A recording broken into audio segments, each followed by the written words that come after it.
রাসূল সাল্লাল্লাহু আলাইহি সাল্লাম বলেন, আন্না সাদকাতা আও ইন্না সাদকাতা তুতফি হারাল কুবুরে, নিশ্চয় দান কবরের শাস্তিকে বন্ধ করে দেয়। কবরের শাস্তিকে বন্ধ করে দেয়। আপনি সালাত আদায় করলেন নাকি আপনার মায়ের উপকার হবে না। আপনি হজ করলেন নাকি আপনার মায়ের উপকার হবে না। আপনি কোরআন তেলাওয়াত করলেন নাকি আপনার মায়ের উপকার হবে না। আপনি দান করলেন, আপনার মায়ের নামে কবরের শাস্তি বন্ধ হয়ে যাবে। একজন সাহাবী সাল্লাল্লাহু আলাইহি ওয়াসাল্লামের দরবারে বলছেন, আল্লাহ রাসূল, কাদ উফতিলাতাত উম্মি লাউ তাকাল্লামাত তাসাদ্দাকাত, আমার মা হঠাৎ মারা গেছেন, আমার মা কথা বলতে পারলে দান করতেন।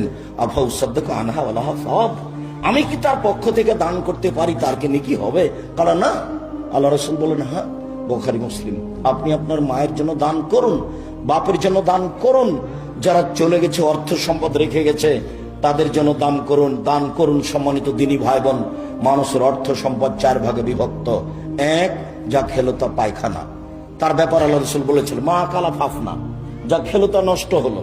ওমা লাবেসা ফাবলা, যা পড়লো তা পুরাতন হলো, ওটাও নষ্ট হলো। ওমা আনতা ফাক্তানা, যা দিল তা জমা হলো।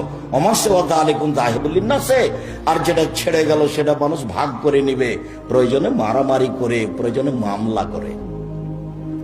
যেগুলো আপনি রেখে যাচ্ছেন এগুলো ছেলেরা ভাগ করে নিবে, প্রয়োজনে মারামারি